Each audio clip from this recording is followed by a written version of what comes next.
Hello everybody and welcome back once again. My name is Jordan, also known as J-Monster, and you are watching the first matchup between Arrowindaknee and the worldstage.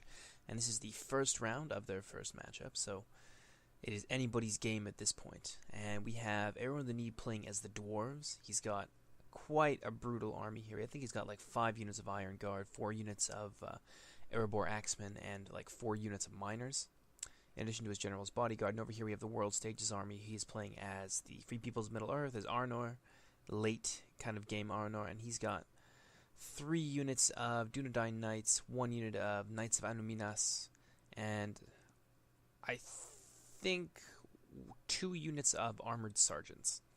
And he's got some Arnor heavy infantry here, 1, 2, 3 units, I can see, no, 2 units, and 2 or 3 units of Arnor heavy archers.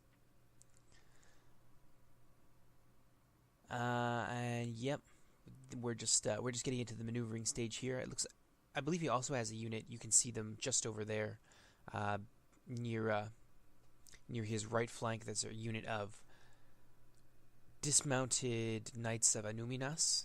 So he's got a pretty formidable infantry line. Not quite, yeah. See, there they are. Not quite as powerful as the Dwarven army, but that is to be expected. But he's got a lot of cav here. And his Dwarven opponent does not have any ranged units to counter that cav with. So this battle is going to hinge pretty much on the power of the Dwarven infantry, and he's got a lot of them. It's just a formidable army formed up in a square. As soon as they begin to attack each other, Arrowindaknee is going to start to extend his lines to try and wrap around the heavy infantry lines of the Arnor player. And it looks like he's also got 1 or 2 units, I believe, of battle-ready Dunedain. Those are 2-handed swordsmen. They're quite powerful. Yeah, they're just maneuvering into place here. You're going to see some pretty good tactics, I think, on the part of the dwarf player. He really pays attention during this. He knows that he's outnumbered, and he's got 0 cav. He's got nothing to counter that cav with except the strength and bravery of his infantry.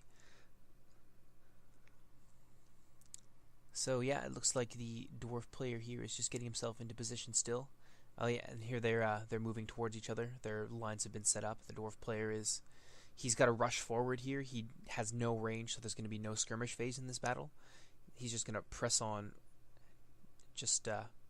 press forward, all the way to the lines of his Arnor opponent here.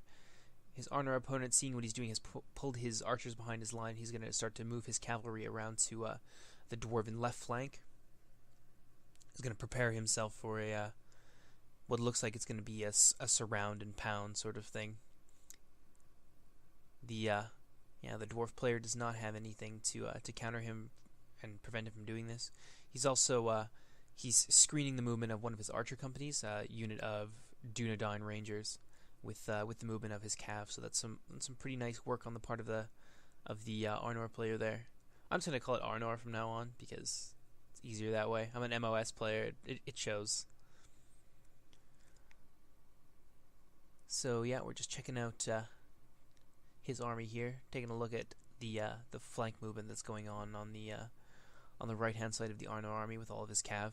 I believe he doesn't actually use all of his cav. He keeps 1 behind in reserve. That's something you're going to see in later battles between the worldstage and Arrowindaknee. Is that the worldstage is a very cautious player.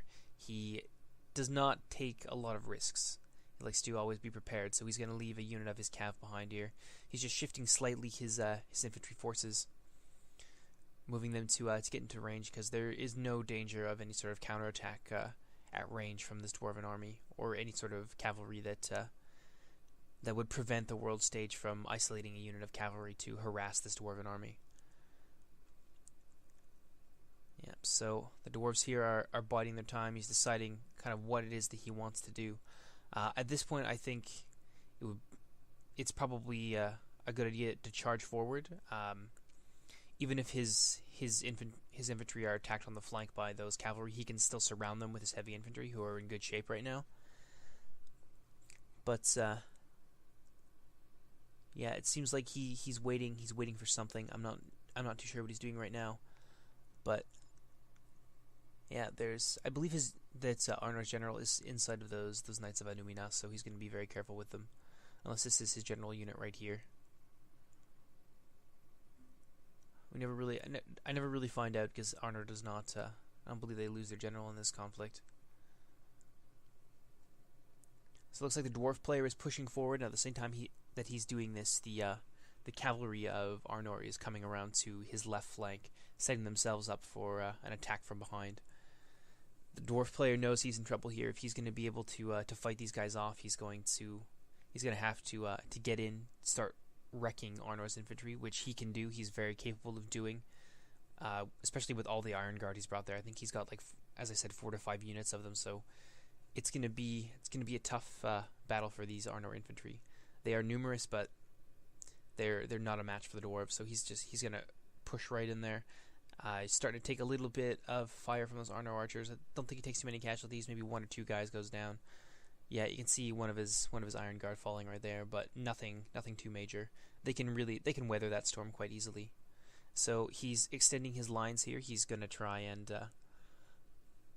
engage Arnor's lines in their entirety. And at the time he's doing this, Arnor is maneuvering their cav into position to strike the backs of his light infantry, which will probably prove quite disastrous for the dwarven miners. Yeah, as you can see, the Iron Guard and the Axemen of Erebor did take some casualties, but the lines are starting to clash now. A little bit of a weird bug here. Medieval units tend to do that. Yeah, but over here, that full unit of Iron Guard is getting stuck in. It's going to be all these Arnor units can do to hold the line. It looks like here we go. He's launching an attack into the backs of his light infantry, and they're just going to get run over. They don't really have the strength to stand up to a cavalry charge from Arnor's heavy cav here.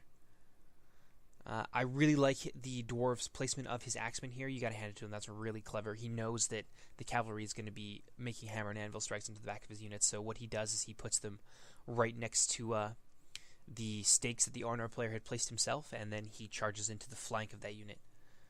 Yeah, it looks like we're having another charge by what I believe is Arnor's general unit here. Yeah, the cavalry. Worldstage is micromanaging his cavalry very well. They're all doing something. They're all cycling charges into the backs of the exposed dwarven light infantry. It looks like Worldstage. Arrow sees an opening here. He sees this unit of cav exposed, so he's going to go ahead and peel off a unit of his axemen of Erebor, and he's going to throw them at the backs of those Arnor heavy cav.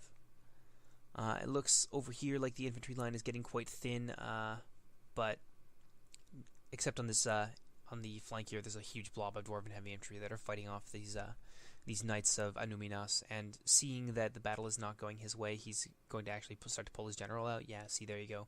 He pulls his cav back, seeing that is not a fight that he's going to win in a straight up battle. He's going to have to keep charging, and yeah, just hitting these dwarven troops where they're most vulnerable. It looks like the dwarven general has gone down. They're just under constant fire by the archers of Arnor. It would have probably been wiser for him to conceal his general inside his line and just throw him into the fray. I mean, otherwise that's what's going to happen. The Arnor units are shooting the dwarven units, and at the same time, the cavalry is coming in for yet another charge. You can see his unit of Dunedain Rangers over there shooting into the backs of the dwarven heavy infantry. Yeah, it's a massive charge going off here. Looks like a lot of these axemen of Erebor are going to go down. There's 1 or 2 units of Arnor sergeants in there. Yeah, we've got some more Dunedain Knights here. Yeah, but as you can see here, the infantry fight is going in favor of the dwarves. They're thinning out these Arnor soldiers quite nicely here. It would have been best if Arrowindaknee kind of straightened out his lines over there on the Arnor right flank in order to get the maximum amount of his soldiers attacking Arnor infantry as possible. But he's starting to break through. Slowly but surely he's beginning to break through, and this dwarven unit of Erebor axemen here they have managed to deal some pretty heavy casualties to their cavalry opponents, but there's just not enough of them. If he had another unit here, he could probably have turned the tide in favor of the dwarven infantry. But yeah, there's just 2 units of cav crashing in here. It looks like a unit of Dunedain Knights and possibly a unit of Arnor Sergeants. They're just running over the remnants of that unit here. But it looks like, yeah, as you can see, Arrowindaknee is paying attention. He's managed to turn his units around to face just this charge, so it's not going to be devastating. He does this quite consistently in matches I've played with him, and also in this battle as well. So he's definitely paying attention. It's not an accident. Unfortunately, he's being shot up here by some Dunedain Rangers on his rear, but you can just see the havoc that those Dwarven Axemen have wreaked into the ranks of his Dwarven cavalry, or the Dunedain cavalry. The Knights of Anuminas here are holding their ground quite nicely, but elsewhere the Arnor infantry is being beat down. Looks like he's bringing in his reserve unit of cav to strike the backs of this Dwarven infantry unit over here. I think these are Axemen of Erebor, so they are not as capable of standing up to charges as well as, say, the Iron Guard. Yeah, we've got another unit of Iron Guard here that he's pulled off from the infantry fight. He's got them strung out a little bit, so they're fighting on two fronts. But basically he needs to do that at this point because his troops are starting to go down, so he needs to deploy his numbers in the most effective way possible. So it looks like these Erebor Axemen have been charged into, and doesn't look like they're very happy about this. They're very, very low in numbers, and looks like they are actually going to begin to rout pretty soon here. Yeah, it looks like those Axemen of Erebor are beginning to rout, but the Iron Guard are not going to go anywhere. They're going to stay, and they're going to fight to the last. It looks like he has broken through Arnor's infantry unit here, and he's gotten into his archers with his Iron Guard. It's a pretty big breakthrough right here. These guys are beginning to just be destroyed by these Erebor Axemen right here, and this unit of Iron Guard is holding the line quite nicely against all these cav. I mean, they're going to try and surround them, but Iron Guard are more than a match for anything in this game. Trolls, cav, you name it, they can take it down. But unfortunately, over here, he's been completely surrounded. Looks like worldstage concentrated a lot of his cav on his right wing in order to end this threat here, because there was quite a lot of Dwarven infantry. So if he hadn't done that, he might have actually been much more harder put to it in this battle. So there's a lot of not dismounted Dunedain, but battle-ready Dunedain. His cav is destroying these Dwarven infantry units here, and his routers are being run down. His Axemen of Erebor have routed, and they're being destroyed by Dunedain Rangers. So it looks like the battle has begun to turn against the Dwarven player. Worldstage has reinforced his left flank with some archers, and the amount of numbers is going to play against the Dwarven player here. But these Iron Guard are still standing on the ground. You can see a lot of his cav going down. Some armored sergeants here are beginning to be wiped out. But yeah, elsewhere things are not going so well for him. I mean, there's another unit of Iron Guard here, but you can see there's just dead dwarves everywhere. The cost of those cavalry charges has really started to show against the Dwarven player here, and he's surrounded in his center, with more of his Iron Guard, and they're about to take another charge to the rear from what looks like his general unit. Yeah, but these guys are still actually quite numerous. They're numerous enough to pose a threat to all of these soldiers right here, even those Dunedain Rangers. I mean, they're light infantry. They're not going to have a whole lot of stopping power, so they're going to take some casualties as well. These Axemen of Erebor are still holding their ground. They've pretty much wiped out a unit of Arnor infantry, and they're working on a unit or two of Arnor heavy archers. It looks like in the middle here, the Dwarven infantry is starting to go down. Yeah, it's inevitable at this point. It looks like the Dwarven player has lost the match. It doesn't look like the world stage. Yeah, he didn't think he could pull it off, but I guess he's got some experience fighting the dwarves, so he knows what they're weak against. That's probably why he brought so much cav. Oh yeah, he's commenting on the strength of these Iron Guard, and yeah, it's justified. I mean, look at them. Yeah, I'm commenting on this placement here of these infantry right near his pike, or right near the stakes of the Arnor player. That's just some really nice use of terrain by the Dwarven player here. That's just so clever. So yeah, and I say as much right there. It looks like, yeah, he's pulling back his cavalry again. They are quite greatly reduced by all the charges they've been running into the ranks of the Dwarven infantry. These Axemen of Erebor, yeah, it's starting to play against them here. They're being killed, just slowly brutalized by just the sheer weight of numbers of these Arnor soldiers. And there's still, look at this, there's still a fairly decent amount of Iron Guard here, just holding the line. They're in shield wall formation. Yeah, much of his cav has been quite devastated. I think he might have actually lost a couple units. Over here, they're still trying to beat down these last couple units of Iron Guard. Yeah, these Axemen of Erebor over here on the Arnor left have been routed after putting up a tremendous heroic resistance. It was just a pleasure to see that. Yeah, and this is the end of the match. So it's going to be a little.